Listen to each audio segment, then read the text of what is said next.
She was just asking for directions. He was just trying to save his baby. But when a desperate single dad ran into the wrong car on a rainy morning, neither of them knew it would be the beginning of something that could change all their lives.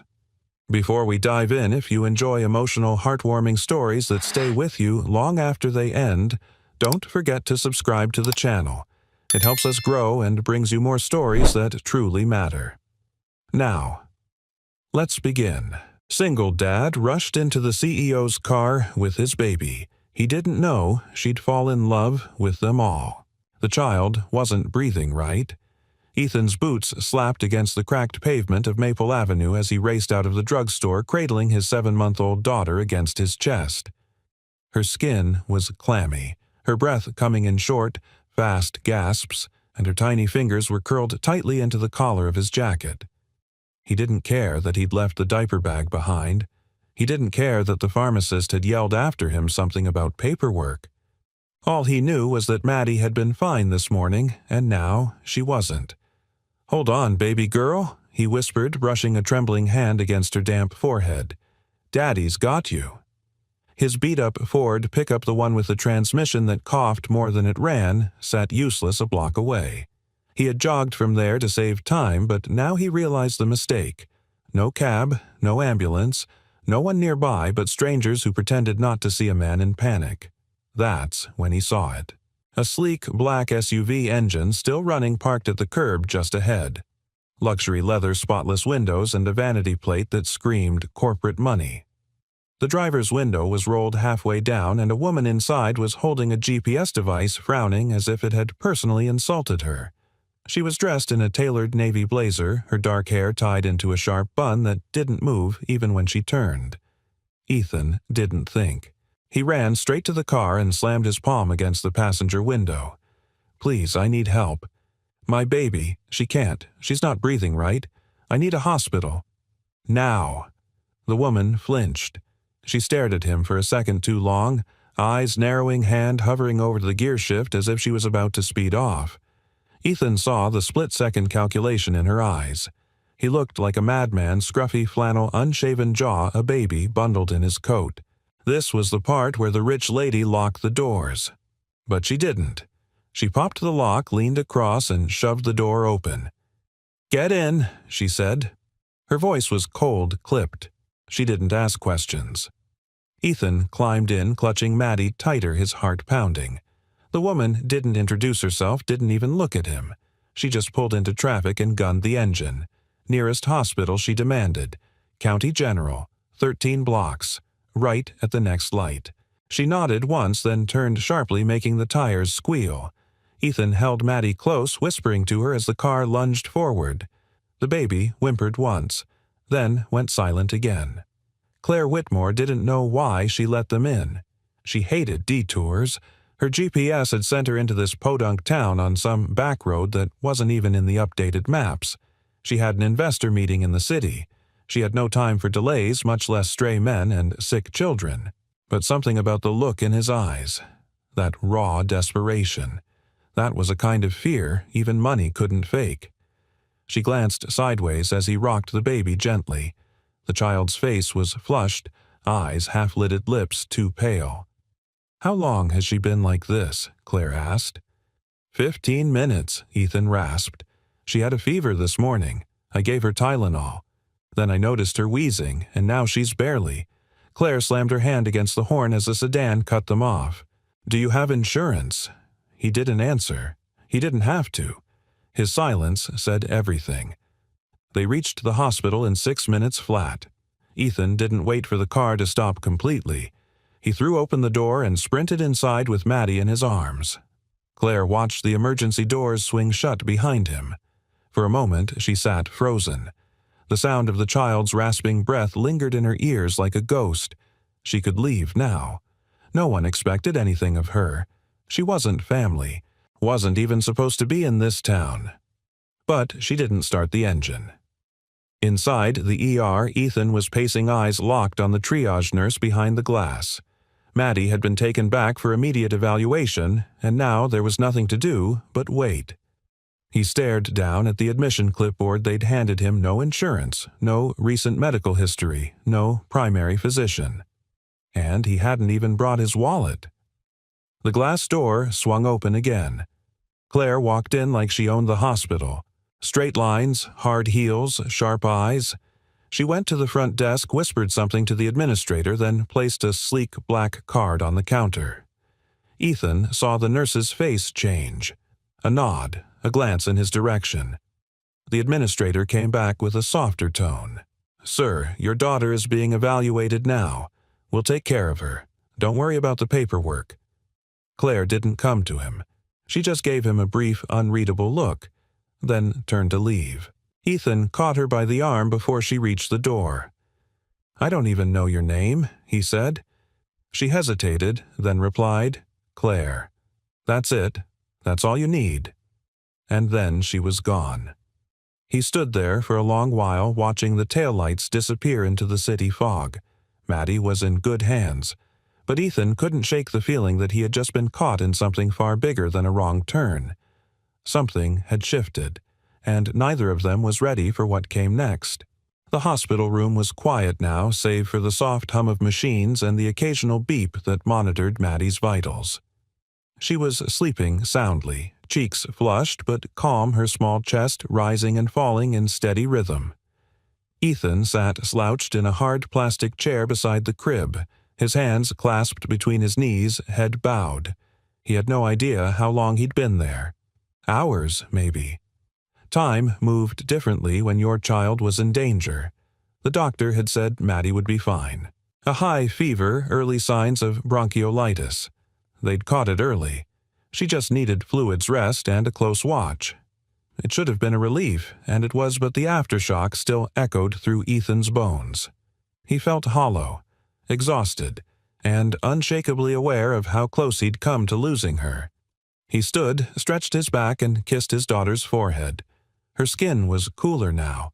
The meds were working. He needed to find the woman. Claire. He didn't know her last name. Didn't know what she did, where she came from, or why on earth someone like her had stopped for someone like him. But she had without hesitation, without question, and she'd paid for Maddie's emergency care like it was a cup of coffee. No name, no billing address. Just a platinum card and a command. Take care of the child. Ethan found the nurse who'd admitted them. "Do you know the name of the woman who brought us in?" The nurse glanced up from her clipboard. "You mean the one with the fancy car?" "Yeah. Claire. I need to thank her. She didn't give a last name. Just told the desk to bill everything to her. Said it was confidential."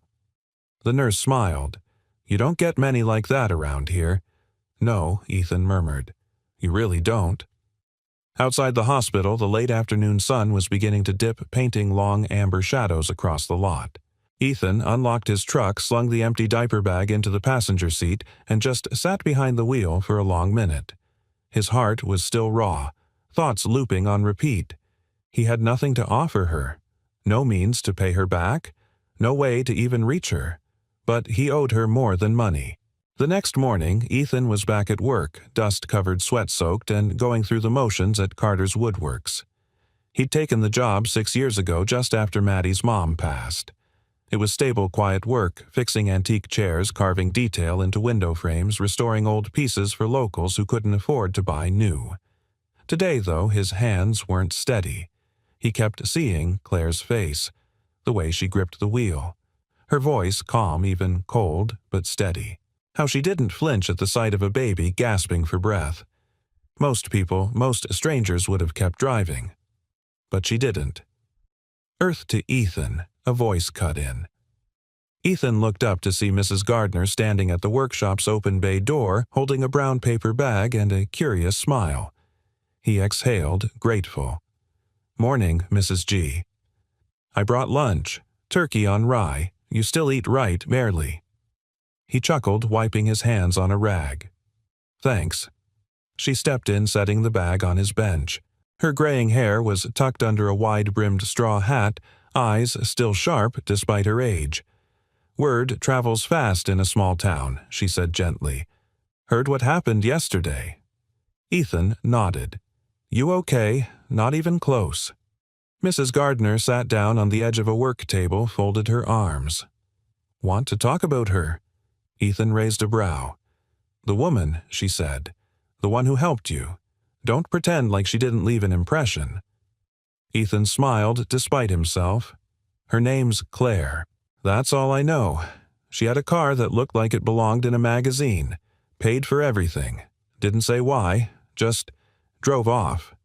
Mrs. Gardner studied him for a beat, then handed him a folded napkin. Inside was a small wooden heart. "I made that when my husband died," she said. "It reminded me that sometimes the most beautiful people are the ones who arrive when you don't deserve them and stay long enough to remind you that you do." Ethan blinked. The old woman had a way of cutting straight through him. He tucked the carving into his pocket. Claire hadn't planned to go back, but the following Friday she found herself turning off the main highway following the same cracked road into town. It was absurd. She had deadlines, investors, a presentation on vertical farming models in Minneapolis next week. Jared had practically begged her not to vanish again. You don't disappear for 3 days and come back without a story, he'd warned. Claire had shrugged. "I wasn't gone. I was rerouted." She didn't understand it herself. The place was quiet, full of flannel shirts and creaky porches. Nothing here looked like her world, but something about it stilled her. She parked in front of a small wood shop with sun-faded signage and open windows that smelled of cedar and varnish. Through the glass, she saw him, Ethan, bent over a workbench carving something by hand. No noise, no machines, just his hands, his craft, his world. And for reasons she couldn't explain, she walked through the door. Ethan looked up as the bell chimed. The chisel froze in his hand. Claire stood in the doorway as if time had paused to let her in. She wasn't in a blazer this time. Just jeans, a cream-colored blouse, and flats. Still sharp, but softer. "I was in the area," she said. "You don't look like someone who gets lost twice," he replied. A faint smile. "I'm starting to think I wasn't lost the first time." He set the chisel down. "I never got to say thank you." "You did," she said. "The second you got in my car." Silence stretched between them. "I still don't know who you are," Ethan said. Claire tilted her head. "You think that matters?" He shook his head. "No, but I'd like to." And for the first time, Claire Whitmore extended her hand, not to give, not to sign, not to command, just to connect. "Claire," she said again, but this time, "stay a while." And Ethan, with the heart of a man who'd learned to trust, slowly nodded. "Ethan," he said, taking her hand. "And Maddie, she remembers you." Ethan wasn't expecting her again. Not after someone like her had already done more than anyone else in his life ever had. People like Claire didn't circle back. They didn't show up twice, especially not in a town with only one diner, 2 stoplights, and the kind of silences that told stories better than words. But on Tuesday morning, the black SUV returned. It pulled up in front of the wood shop just as Ethan was hauling a reupholstered rocking chair out for delivery.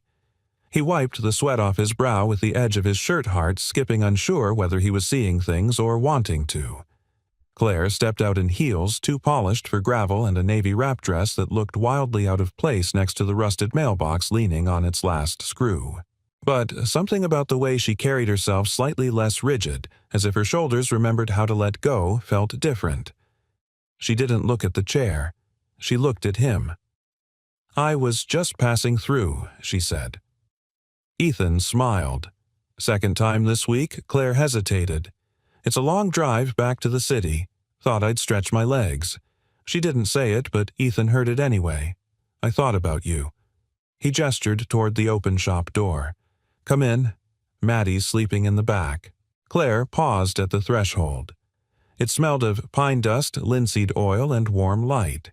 Wooden benches lined the walls, and pieces of furniture in various stages of completion sat like ghosts of stories waiting to be told. "You made all this?" she asked, trailing her fingers along the edge of a walnut cabinet. Ethan nodded.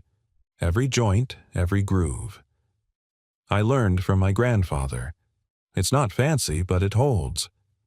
Claire ran her hand across the surface again. It's honest. He tilted his head. You say that like it's rare. She didn't answer. Instead, she reached into her bag and pulled out a slim folder. I had a contractor drop these by mistake at your neighbor's house, she lied smoothly. I figured while I was in the area. Ethan didn't even open it. Claire, you didn't come here for blueprints. She looked up sharply, eyes flickering like a caught match. Then, softly, no. I didn't. There it was. The truth standing between them, fragile but unafraid. They sat outside under the covered awning of the shop, the afternoon heat settling into the wood. Claire sipped from a glass of lemonade Ethan had poured, tapping one manicured finger against the rim. Your daughter, she said. How's she doing? Better every day. Thanks to you.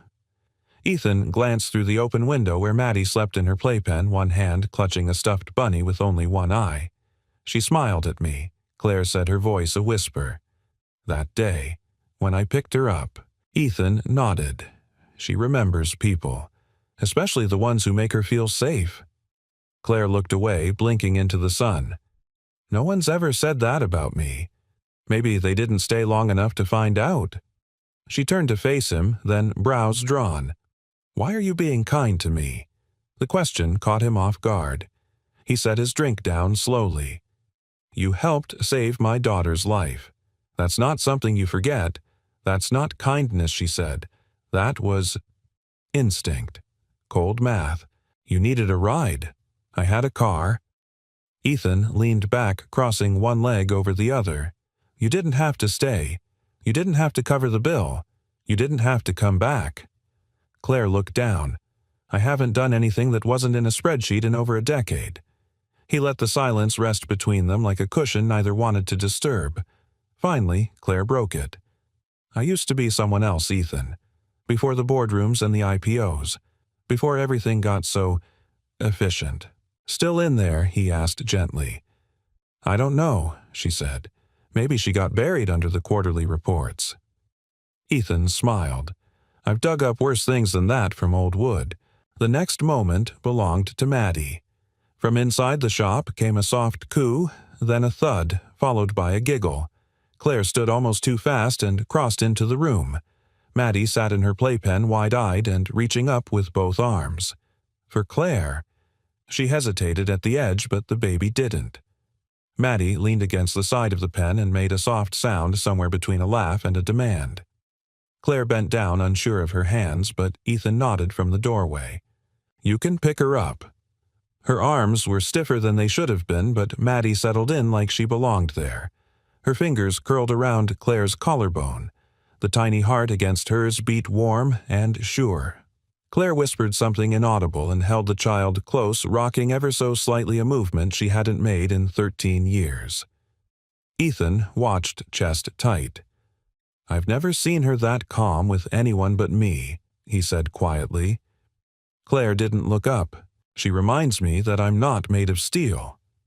They stood in silence until Maddie drifted off again. I have to go, Claire said softly, easing the baby back into her pen. Meetings. People expecting things. Will you come back? She gave him a long, unreadable look. I'm not sure what happens when I do. Ethan offered the simplest truth he knew. Maybe you don't have to know yet. Claire turned to leave, but paused at the doorway. I wasn't lost, she said. That first time. No, I just hadn't found the right reason to stop before. And with that, she stepped back into her SUV, pulled away from the curb, and drove off, leaving behind the faint scent of her perfume, a sleeping child, and a man whose life had just started to shift without him fully realizing it. But something told him she would be back. Not because she had to, but because this time she wanted to. Saturday arrived with the kind of hush that only small towns understood. The breeze was soft, the sunlight lazy, and the porch steps creaked beneath Ethan's boots as he sat with a mug of coffee watching Maddie gum a piece of biscuit in her high chair beside him. It had become a ritual. Saturday mornings were theirs. Quiet, slow, and full of the things that made life feel real again. But this Saturday had something else. expectation. He hadn't told her to come. Claire hadn't promised anything. And yet, there was a space at the table beside him. A second mug, warm but untouched. At 9:14 a.m., the sound of tires on gravel broke the morning silence. Ethan didn't have to look to know. She came back. The SUV eased to a stop in front of his house, modest, worn down in places, but solid in the way only things built with love could be. Claire stepped out dressed in jeans and a soft cream sweater, her hair loose for the first time.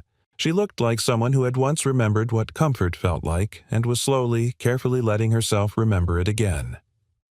"Good morning," she said, hands tucked into her pockets. "I thought CEOs slept in on Saturdays," Ethan replied. "Only the smart ones," she said, and then with a small smile, "I never learned how." He gestured toward the empty chair. "There's coffee." She hesitated, then sat. Her movements were more relaxed than before, but she still held herself like someone who wasn't sure how long she'd be welcome. Maddie babbled loudly, throwing the half-eaten biscuit on the floor in protest. Claire knelt to pick it up without hesitation, wiping it clean with a cloth before handing it back. "You don't need to do that," Ethan said gently. "I know," she replied, "but I want to." The morning stretched into an easy rhythm. Ethan brought out fresh-cut pears and slices of warm cornbread. Maddie alternated between naps and demands for attention. Claire didn't check her phone once. They sat on the porch swing as Maddie napped inside. "You know," Claire said, "when I was a kid, my mother never let me play outside after breakfast. Said it wasted my focus for the day." Ethan raised an eyebrow. "That's tragic." Claire laughed softly. It was efficient. Everything was scheduled. Piano lessons, Mandarin debate prep. Even relaxation had time limits.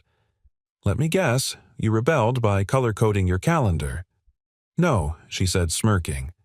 "I skipped a meeting once to eat a peanut butter sandwich in the park. I thought I was a criminal. Sounds like you still carry that sentence." Claire's smile faded a little. "I do." There was a pause, one of those rare silences where vulnerability waited patiently to be let in. Ethan turned toward her. "You don't have to earn your time here, Claire. Not with me. Not with Maddie." She looked away. "It's not you I'm trying to prove it to." Later that day, Ethan invited Claire inside. The house was simple, clean, but lived in. Books lined the shelves, mismatched furniture fit together like puzzle pieces, and the scent of pinewood soap clung to the air. Claire noticed the small things, a quilt folded neatly at the foot of the couch, a single photo of Ethan holding newborn Maddie with eyes still red from grief. "This place is—" She began, but her voice trailed off. What Ethan asked. Warm. Real. "Everything in my life is either glass or steel or something that costs more than it should." "You miss something different. I'm not sure I ever had it," she admitted. Ethan said nothing. He just walked to a shelf, pulled down a carved music box, and wound it once. A soft melody filled the room, simple, tender, and surprisingly soothing. "My dad made this when I was 5, he said. He said music should feel like a hug you didn't ask for." Claire closed her eyes as it played. That's exactly what it feels like. By late afternoon, Maddie had awoken from her nap with a cough and a stuffy nose. Claire immediately stood concern flashing across her face. "Is she okay?" Ethan checked her temperature. "Just a cold. She gets like this when the weather changes." Claire looked unconvinced. "Should we take her to urgent care, I can drive." He held up a hand. "Claire, it's okay. I've got this." It wasn't a dismissal. It was a quiet confidence born from sleepless nights and learned patience. And somehow that made Claire feel more exposed than any boardroom ever had. She began, then stopped. "You're worried he finished for her. That's allowed." She sat back down, visibly unsettled. "I don't know how to do this. Be near people. Trust they won't fall apart. Or worse, need me to hold them together." "You don't need to hold anyone together," Ethan said. "You just need to stay." As the sun dipped toward the horizon, Claire stood on the porch, staring out at the woods beyond the backyard. Maddie was asleep again, curled up against Ethan's chest in the recliner inside.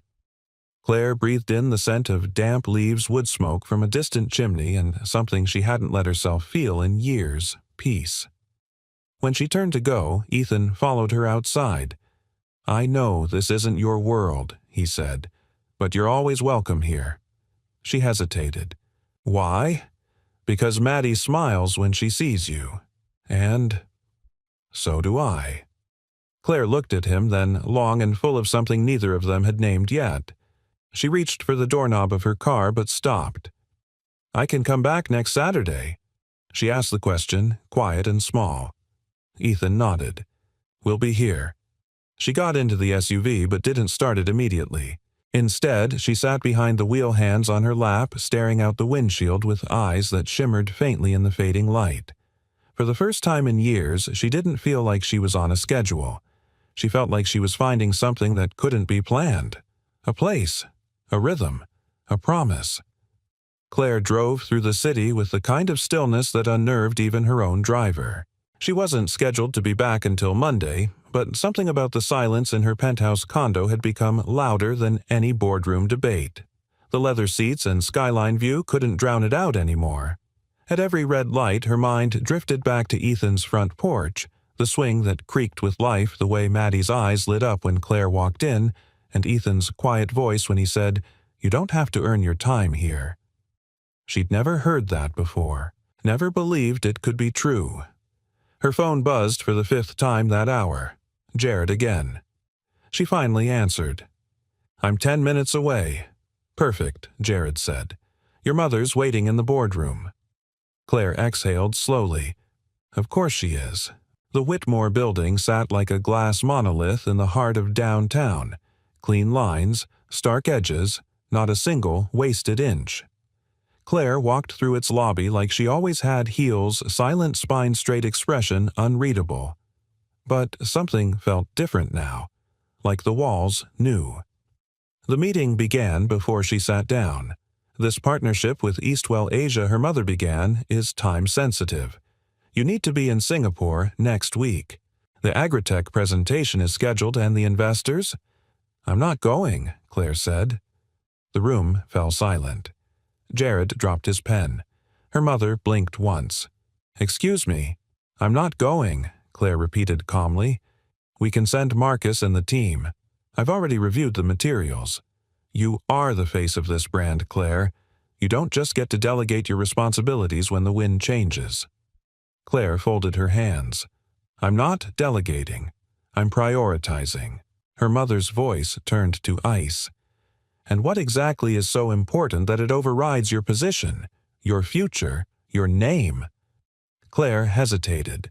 For a moment, Ethan's face flashed across her mind. Maddie's little fingers wrapping around hers, the smell of sawdust, the sound of laughter that wasn't forced. "I'm building something different," she said finally. "Something that doesn't need my signature to be worth something." Her mother stood. "You're emotional." "I'm human," Claire replied. "Try it sometime." The words stunned even herself.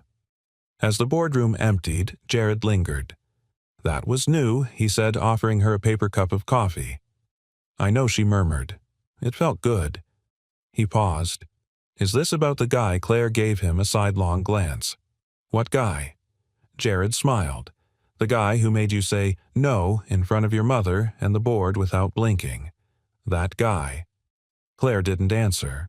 Instead, she turned back to the window and watched the world below continue to spin impersonal and endless.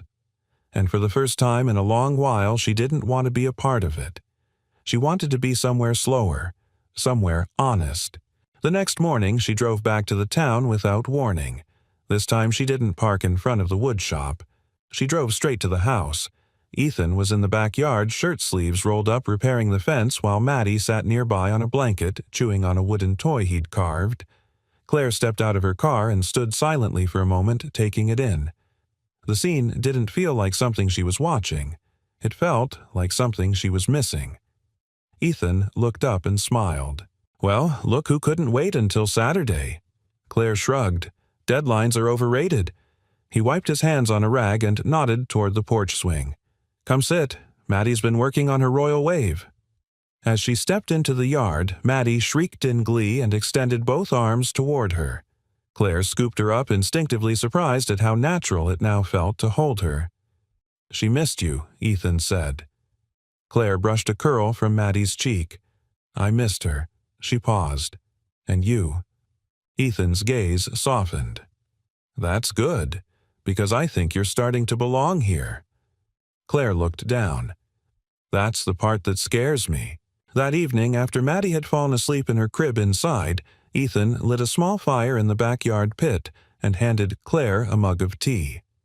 The night was quiet, stars hanging overhead like promises not yet broken.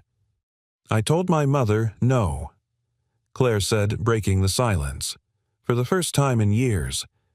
Ethan arched a brow. "That must have gone over well. She told me I was risking everything." "And are you?" Claire stared into the flames.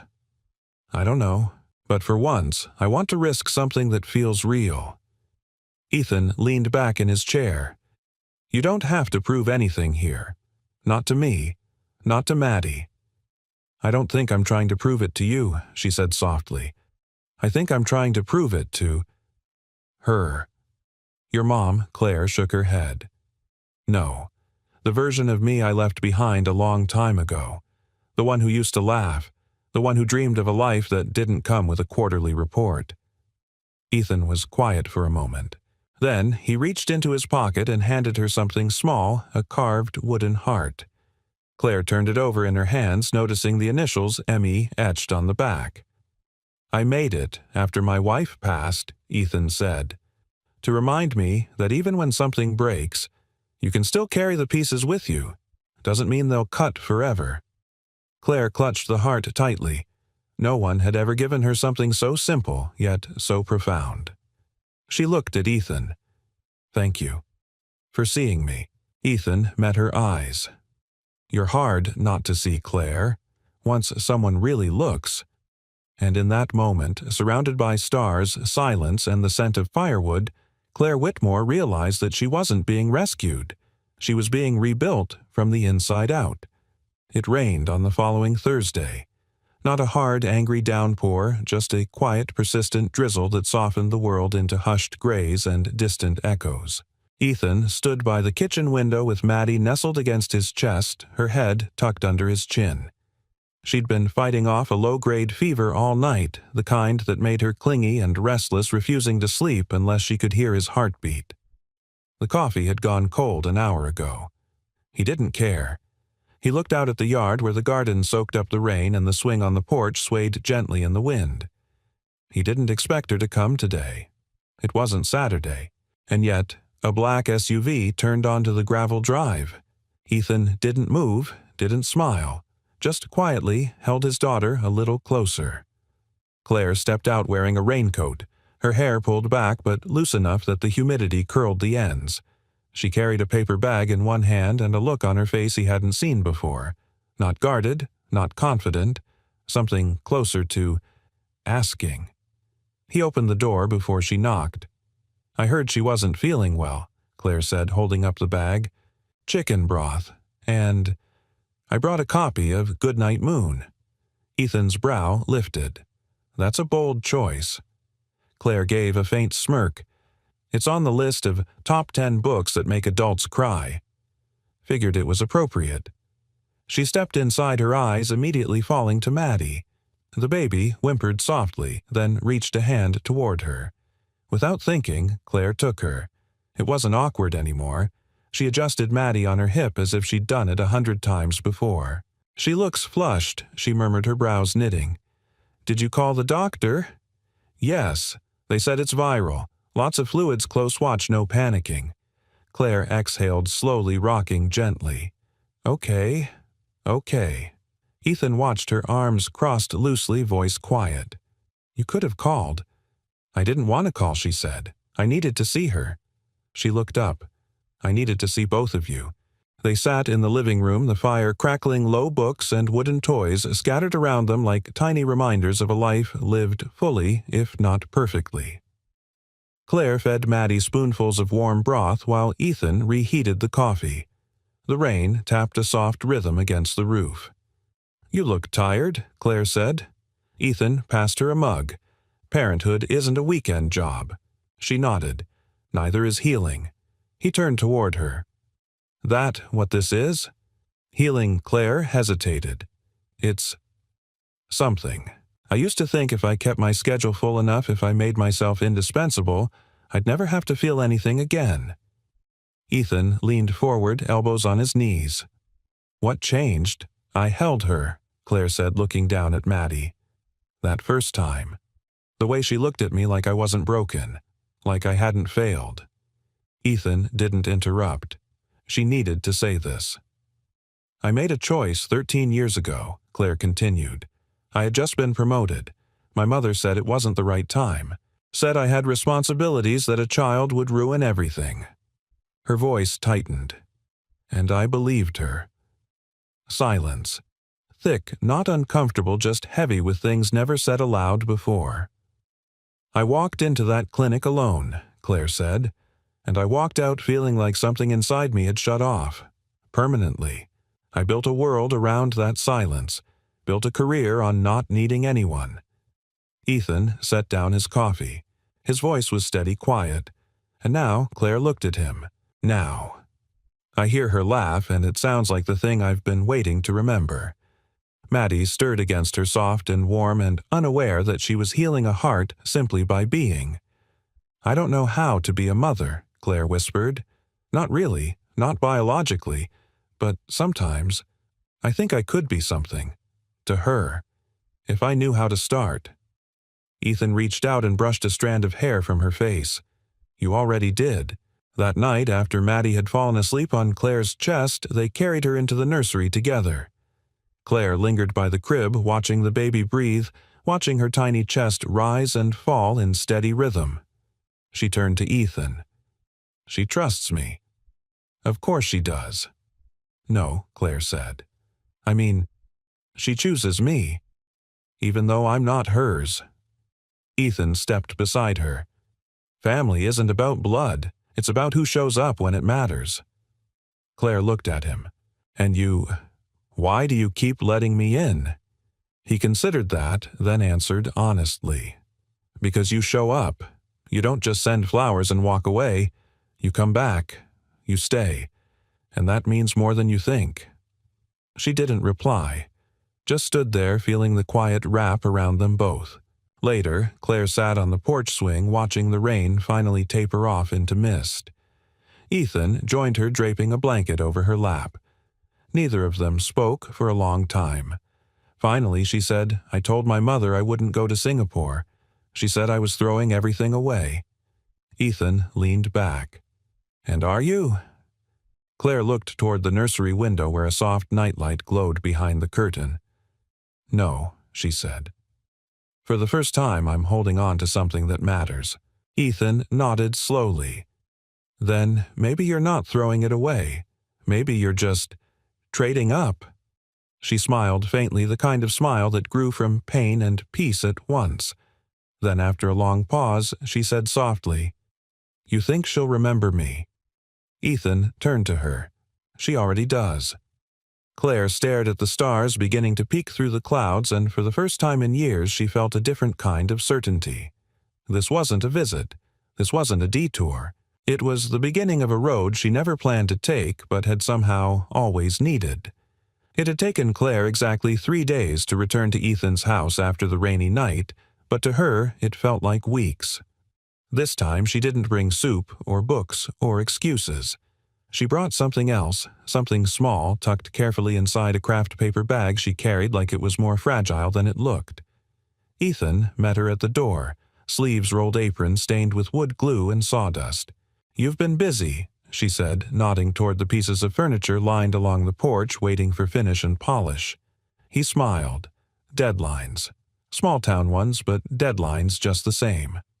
She stepped inside without hesitation now, like someone who'd earned the right not to knock. Maddie squealed from her playpen in the living room and began bouncing at the sight of Claire's little fists pounding the rail with joy. Claire scooped her up and kissed her forehead. "I missed you too," she whispered. Ethan watched from the kitchen, letting the sight settle into his chest. There was no fear in Claire's body anymore. No stiff posture. No panic when the baby cried. Just grace. And something that might have been love. An hour later, while Maddie napped in the back room, Claire and Ethan sat on the porch swing, the late afternoon light settling golden against the trees. Claire handed him the paper bag. "It's not much," she said, "but I wanted you to have it." Ethan unwrapped it slowly and pulled out a thin wooden picture frame. It wasn't store-bought, not polished, rough at the corners, uneven in places. But it was carved delicately, thoughtfully, and inside was a photograph she had printed, the three of them, taken by Mrs. Gardner apparently on the last Saturday. Claire holding Maddie, Ethan beside them reaching for the baby's tiny hand, all of them smiling. At the bottom of the frame, burned into the wood by hand, were the words, "For the days you stayed." Ethan didn't say anything. Not at first. He just ran his fingers over the letters. Claire's voice broke the quiet. "I know I didn't stay once. A long time ago. You don't have to explain." "Yes, I do," she said, eyes fixed on the horizon. "You deserve to understand the whole picture." Ethan leaned back, waiting, listening. "I was 25, she said, freshly promoted, first woman VP in the company's history. I thought I had everything, and then I got pregnant." She didn't pause for drama. She didn't cry. "My mother told me I'd lose everything if I kept it, that no man would ever respect me, that it would soften my image." She gave a bitter laugh. And the worst part, I believed her. So I did what I thought strong women did. I let it go. Ethan looked at her not with judgment, but with something softer, a sadness that wasn't pity, but recognition. "You didn't let it go," he said. "You buried it. But it's still there." Claire nodded slowly. "And every day since I've built walls around it, around me, until I didn't recognize who I was protecting anymore."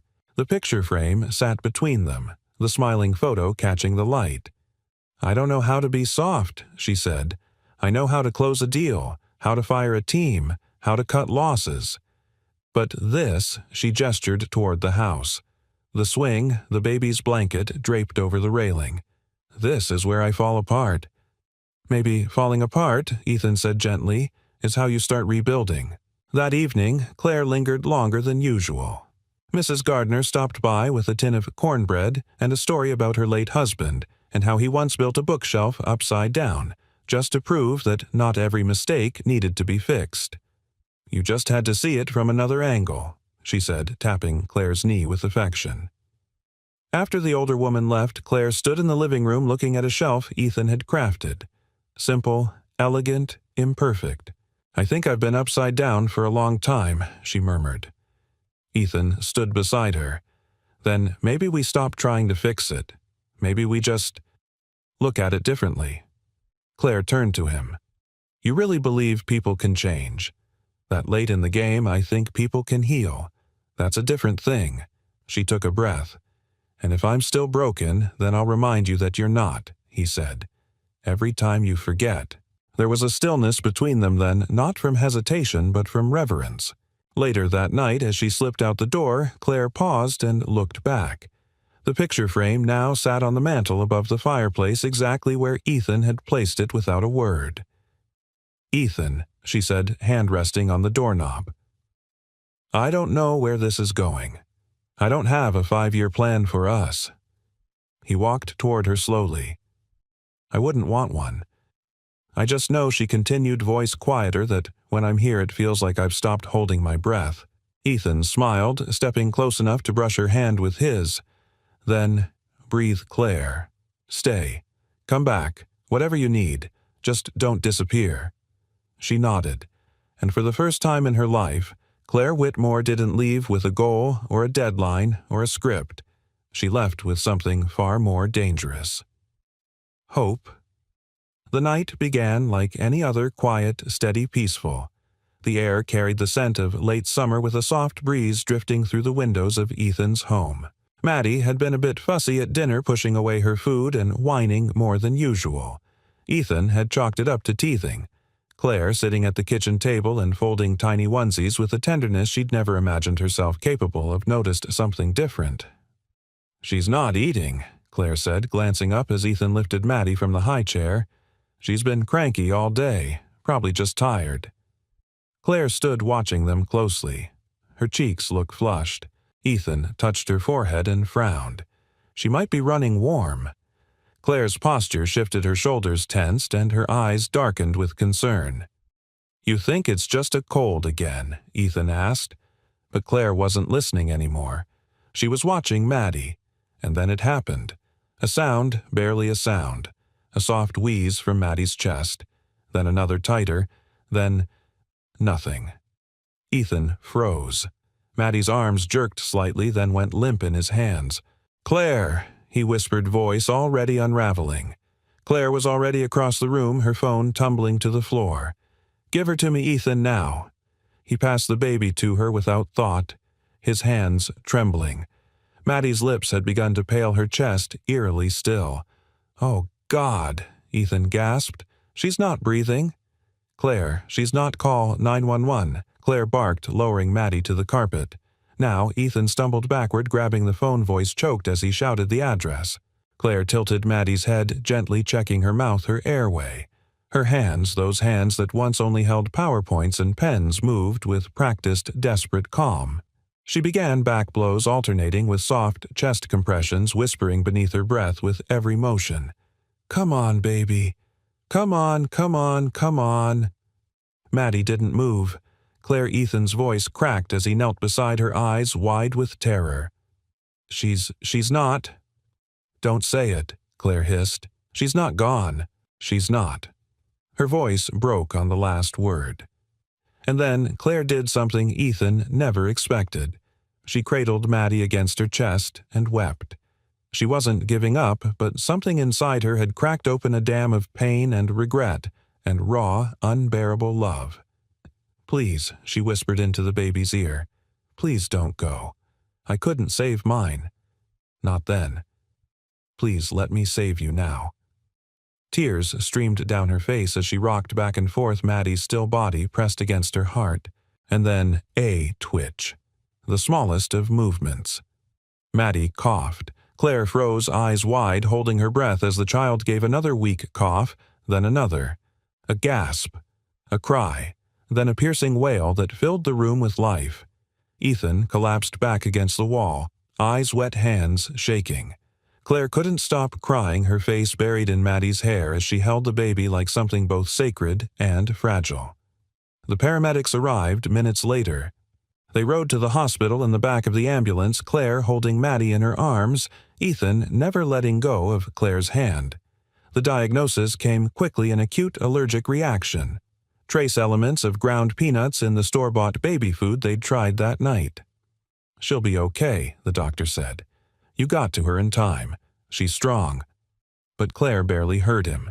In the corner of the room, Claire sat with Maddie in her lap, whispering to her, rocking slowly as if she feared stopping might make it all stop again. Ethan stood nearby, watching her. And for the first time, he didn't just see the woman who drove the SUV or the CEO who knew how to make a room silent with a sentence. He saw a mother, maybe not by birth, but by everything else.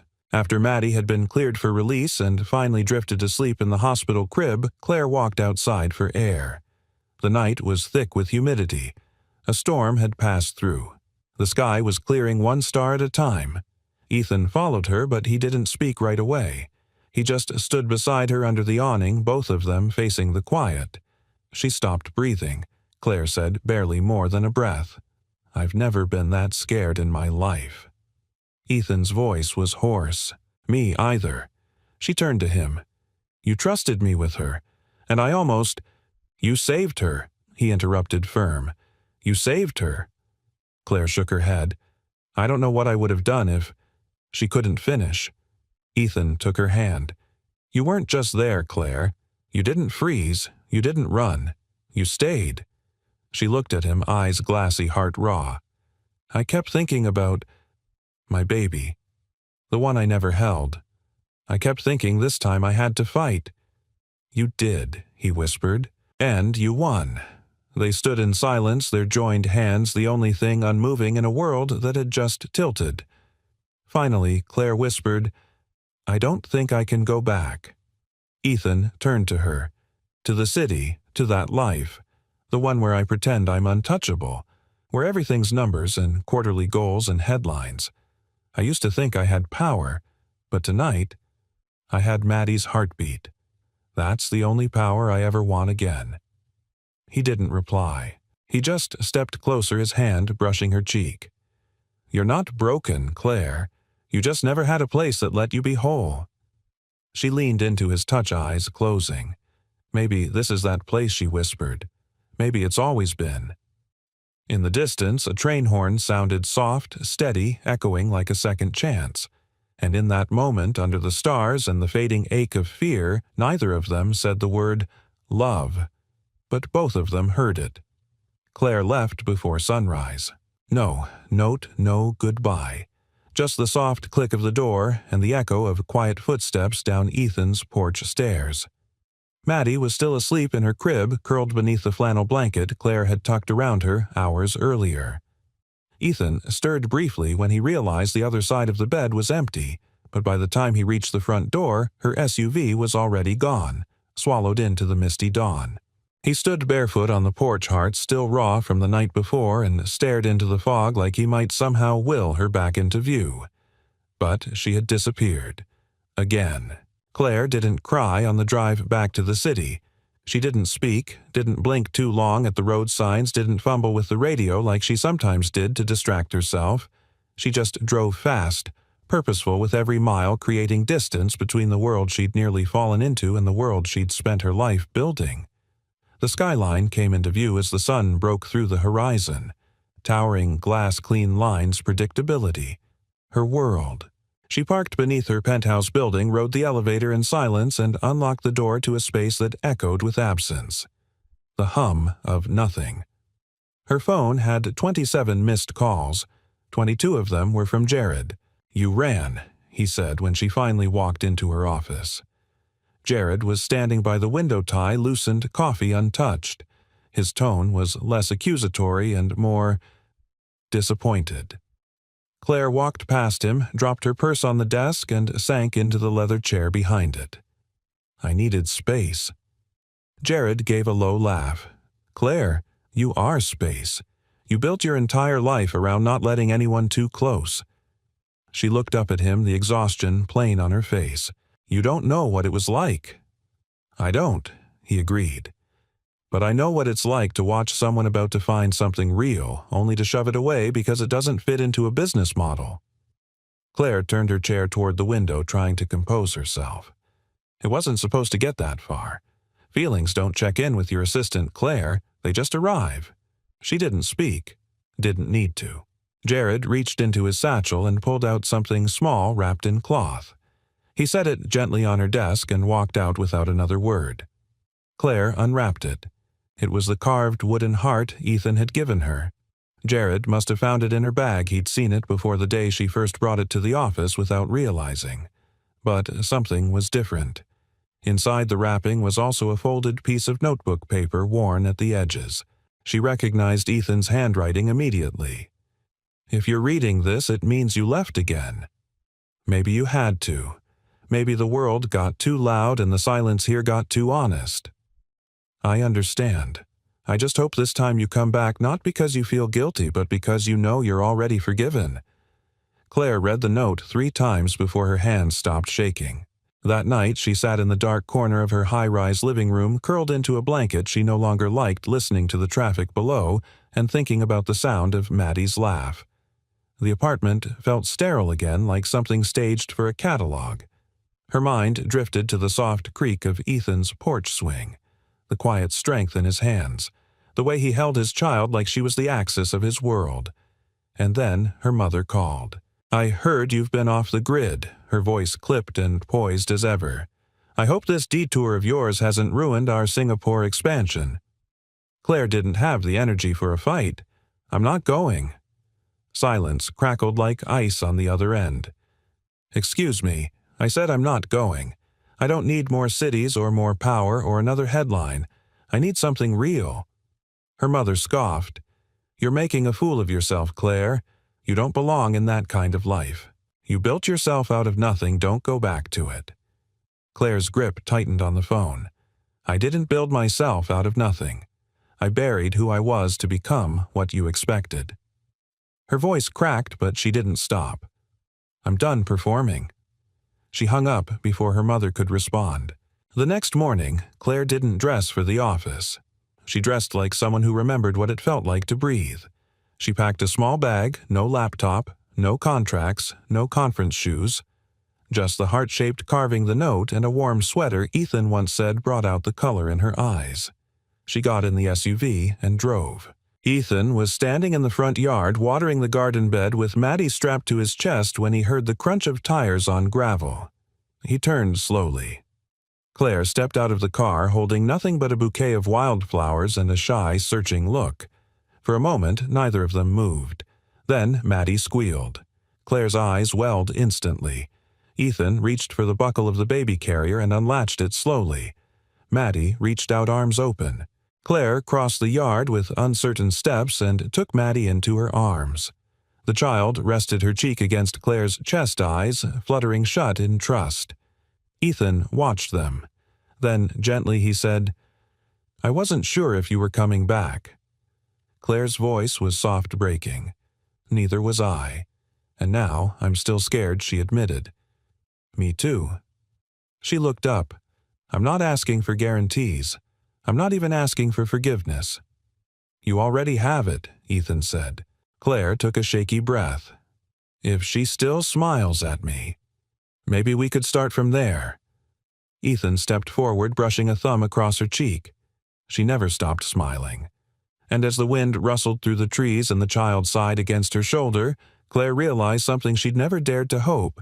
She hadn't just come back. She had finally arrived. The clouds rolled in without warning. One moment, the sky above Ethan's home was a canvas of spring blue. The next, it dimmed to a moody gray pregnant with storm. Rain had always come to this part of town like a surprise visitor never invited, rarely kind, but often necessary. Ethan stood at the window cradling a mug of coffee, watching the drops begin to fall in soft, uncertain rhythm. Claire sat cross-legged on the floor nearby her back against the couch, hair loose around her shoulders. Maddie was napping in the next room. The house was wrapped in stillness, broken only by the ticking of the kitchen clock and the occasional creak of the roof settling under weight of weather. "I used to hate rain," Claire murmured. Ethan turned from the window. "City rain." She nodded. Always meant something got canceled. Events, deals, flights. It was a delay, a nuisance. And now she tilted her head toward the window. Now it feels like permission. Ethan smiled and lowered himself to the floor beside her. "Permission for what to stop running," she said simply. "To sit still. To feel something that doesn't have a deadline attached." They were quiet a while. The kind of quiet that didn't demand conversation, just presence. Outside, the rain picked up pace, creating a soft percussion across the roof and windows. Inside, the weight between them shifted from uncertainty to something deeper, something unspoken. Later that afternoon, they cooked together. Claire, still in disbelief that she could be trusted to measure flour and hold Maddie at the same time, followed Ethan's lead as he showed her how to make his mother's biscuit recipe. Maddie sat in her high chair, gumming a silicone spoon and squealing whenever Claire dropped something, which of course was often. Claire laughed, really laughed, and Ethan couldn't stop watching her. There was flour on her sleeve, a smudge on her cheek, and an expression of joy so unfiltered it nearly took his breath away. She caught him staring. "What?" "Nothing," he said. "Just, you're here." She blinked. "Where else would I be?" Ethan hesitated. "Honestly, I didn't think you'd stay this long." Claire didn't answer right away. She dusted her hands off and leaned against the counter, eyes softer than he'd ever seen them. "I didn't either. When the storm passed, the town was washed clean." The three of them sat on the porch wrapped in blankets, watching the wet world glisten under the late afternoon light. Steam curled off the pavement. The trees dripped like they'd just emerged from something heavy. "I've been thinking," Claire said, her voice quiet. Ethan turned to her. Dangerous words. She smiled faintly. I've lived a long time making all the right moves. Perfect presentations. Profitable decisions. But nothing about this about you about Maddie was planned. And yet... She looked down at the baby asleep against her chest. This is the first thing that's ever made me feel like I'm exactly where I'm supposed to be. Ethan exhaled. So what does that mean? Claire didn't answer with words. She pulled something from her coat pocket and handed it to him. A small envelope. He opened it.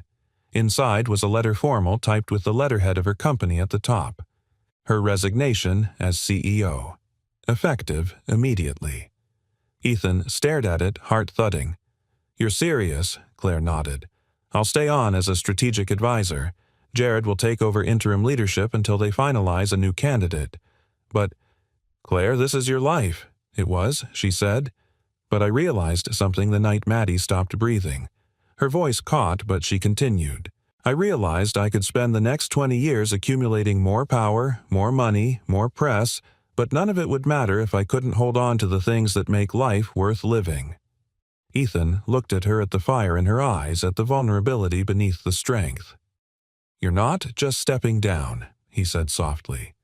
You're stepping into something. Claire reached for his hand. Tell me this doesn't scare you. It does, he admitted. But so did being a father. So did losing Emma. So does waking up every day knowing I'm the only anchor Maddie has. He squeezed her hand. But everything worth holding has always scared me. They sat there a long time. Fingers entwined the baby's gentle breathing between them and the scent of rain rising from the earth like a benediction. That evening, Mrs. Gardner dropped by with fresh lemon muffins and a nose for news. You look different, she said to Claire, squinting at her. Claire grinned. I quit my job. Mrs. Gardner didn't miss a beat. About time. You've got better things to run now. Like what Claire asked. Like Saturday pancake mornings. And story time. And making sure that child knows she's got 2 people who would walk through fire for her. Claire blinked. 2 people. Mrs. Gardner patted her hand. You don't have to give birth to be someone's mother, honey. You just have to show up when it counts. She left them on the porch, the screen door slapping gently behind her. That night, as Ethan tucked Maddie into her crib and Claire stood in the doorway watching, she felt something shift inside her. It wasn't a jolt, not a lightning bolt. Just the steady, undeniable click of something falling perfectly into place. She'd never had a nursery, never sung lullabies, never lingered in doorways just to watch a child sleep. Until now. Ethan came up beside her and rested his hand on her back. You okay? She nodded. Then, softly, I'm home, aren't I? He looked at her. You always were. The town woke slowly the next morning, blanketed in birdsong and the smell of damp earth. The storm had passed, but the quiet it left behind lingered like something sacred. Claire stood barefoot in Ethan's kitchen hair pulled into a messy bun, wearing one of his flannel shirts over her cotton tee. She was trying and failing to get pancake batter off Maddie's forehead. How did it even get up there? She muttered, biting back a laugh. Maddie squealed in response, delighted by the mess. Ethan leaned against the doorframe, arms crossed, watching the chaos with an amused smile. You gave her the whisk, he said. You told me she could handle it. I said she could hold it, he corrected, grinning. Not lead an abstract art movement with it. Claire shook her head, scooped up Maddie, and held her close, both of them giggling as she wiped the baby's face with a warm cloth. The moment wasn't perfect. There was flour on the floor, eggshells in the sink, and a burnt pancake in the trash, but it was theirs. And it was real. After breakfast, Ethan set up his workbench in the front yard. The sun had returned with a vengeance, drying the grass and filling the air with that golden glow reserved only for small-town summers. Maddie crawled around a blanket in the shade, her stuffed bunny in tow. Claire sat beside her, sketching something on a notepad, a shelving design for Maddie's room. Ethan had offered to build it. She insisted on helping. You know, she said, glancing up from her drawing, I'm not totally useless with tools. Ethan raised an eyebrow, clearly unconvinced. I built a wine rack once. Did it hold wine for a while. That's not encouraging. Claire laughed a full rich sound that stopped Ethan's hands mid-measurement. He hadn't heard her laugh like that. Not a smirk, not a polite exhale, but a laugh born of lightness of someone forgetting their weight for a moment. He turned to look at her. She was still laughing, wiping tears from her eyes, shaking her head. "Sorry," she said, catching his expression. "It's just... you." He grinned. "Me. You always look so serious when you're measuring things, like it's a matter of national security." He glanced down at his ruler, then back at her. "In woodworking, accuracy is national security." Another laugh. Ethan took a breath. God, he thought this is what she's like when she forgets to protect herself. And he loved it. Later that afternoon, Jared arrived unannounced. Claire was on the porch swing, Maddie asleep in her arms when the sound of a rental car pulling up the gravel drive made her look up. Jared stepped out, tie-loosened sleeves rolled, holding a canvas tote bag and looking like he hadn't slept in 2 days. "Don't panic," he said as he approached. "I'm not here to drag you back." Claire smiled. "I wouldn't go if you tried." He offered the bag. "I brought a peace offering. And some files to review, only if you want." Ethan appeared in the doorway, curious but not unwelcoming. "Hi," Jared said, extending a hand. "Ethan," he replied, shaking it. They stood for a moment, 2 versions of stability in Claire's life, one buttoned up, one barefoot. Somehow, they didn't clash. Claire gestured to the empty rocking chair. "Sit. Tell me everything." Jared sat, glancing around. "This place? It's not what I expected." "What were you expecting?" Claire asked. "A cabin. Possibly bears." Claire laughed again, softly this time, but still real. Jared smiled. "There it is. What that sound? I haven't heard it since, I don't know. 2012. Claire rolled her eyes. "I laugh. Not like this." He looked at her more serious now. "You're different. And I mean that in the best way." Claire shifted Maddie slightly. "I feel different." Jared nodded. "You're softer, but not weaker." She looked at him, grateful. "Thank you for not trying to talk me out of this." He shrugged.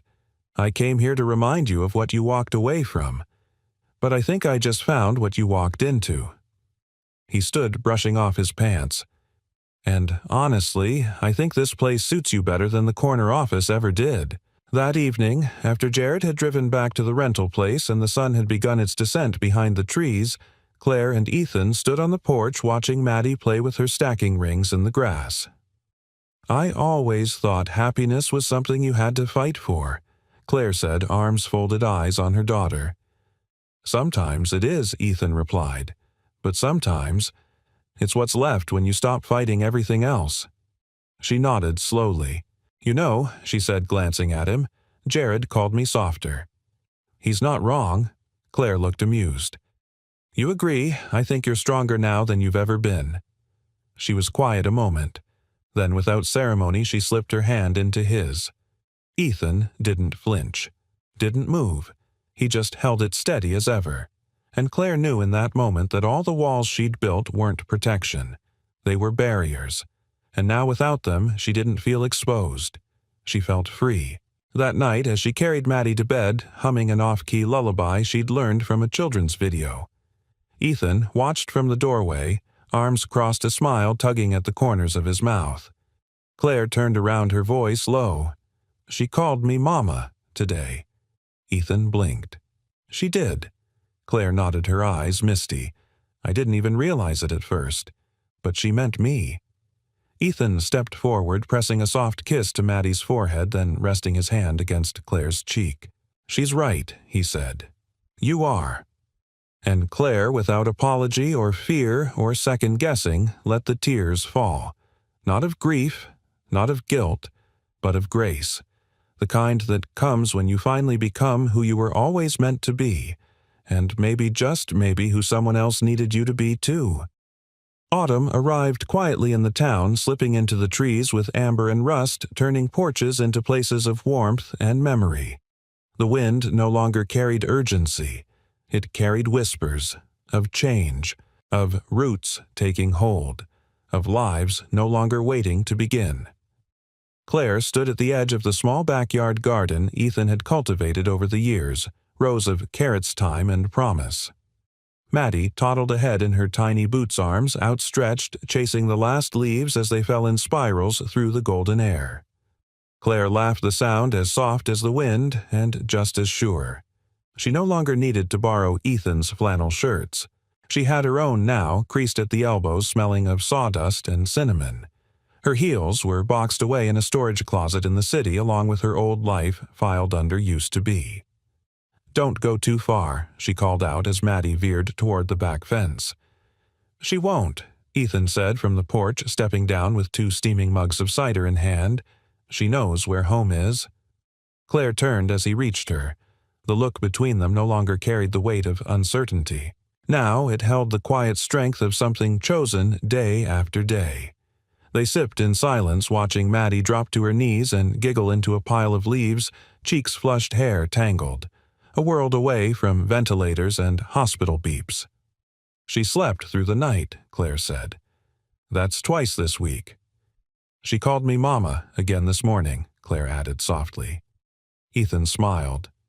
"I heard. Sounded like it came straight from the chest." Claire looked down. "Do you ever feel like you're still catching up? Like you missed 100 moments before this one?" Ethan took a slow breath. "Sometimes. But I think we spend too much time mourning the days we lost and not enough being grateful we showed up in time for the ones that matter." Claire nodded, her throat tightening. "I spent so many years chasing things I thought I needed. Accolades, power, some image of what strength looked like. But I never felt seen." She looked up at him. "Until now." He reached for her hand, squeezing gently. "That's because now you let someone see you." Later that afternoon, Mrs. Gardner stopped by, her arms full of fresh-baked hand pies and sass. "Well, if this isn't the coziest scene I've walked into all week," she announced, placing the basket on the kitchen counter. Claire beamed. "You're just in time. Ethan made his famous stew."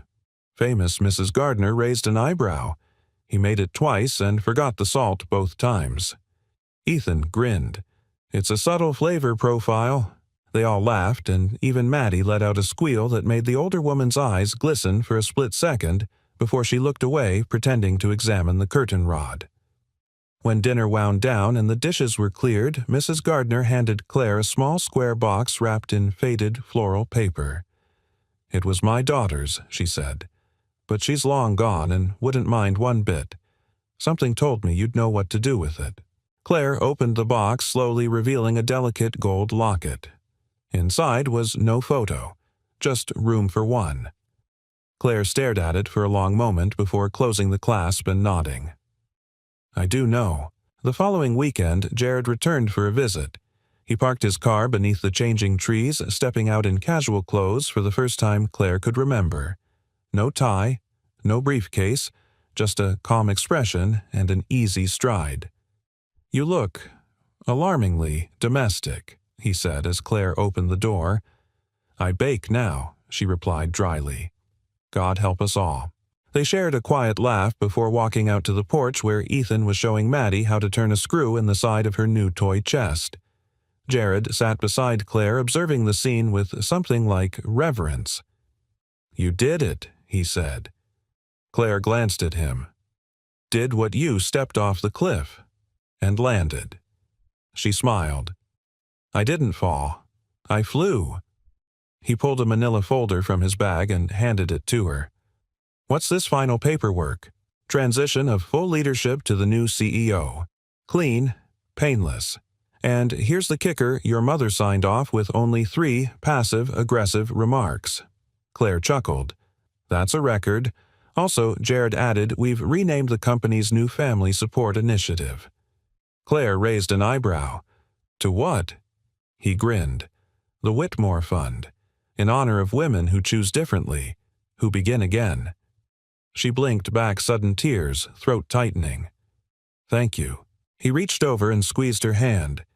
"You made me believe in beginnings again." That night, Ethan tucked Maddie into bed while Claire stood in the doorway, her fingers brushing the gold locket around her neck. Inside it, now a photo, small and slightly crumpled, of her Ethan and Maddie in the garden, laughing. The family she chose, and who chose her right back. Ethan turned his voice low. "You ready?" Claire nodded. They stepped outside under the stars, the sky clear and wide above them. The porch swing creaked as they settled in together side by side, hands entwined, their knees touching just enough to remind them they were never alone again. "I keep thinking," Claire said, "about all the roads that led here, all the ones I took trying to be someone I wasn't. And yet," Ethan murmured, "this was the detour that mattered." She leaned her head on his shoulder, breathing in the scent of wood smoke and pine. "I didn't think I deserved this." He kissed the top of her head. "You didn't have to. You just had to be willing to stay." And there, in the soft hush of night, with a child asleep inside and a future uncharted ahead, Claire Whitmore made peace with every version of herself. Not the CEO, not the woman who ran, but the woman who turned around and came home. Forever. Where are you watching from? We love hearing from viewers all around the world, so drop a comment and let us know. If this story touched your heart, don't forget to hit the subscribe button and turn on the bell so you never miss another soul-stirring tale. Thank you so much for spending time with us today. Your presence means more than you know. Until next time, stay kind, stay hopeful, and keep believing in the unexpected.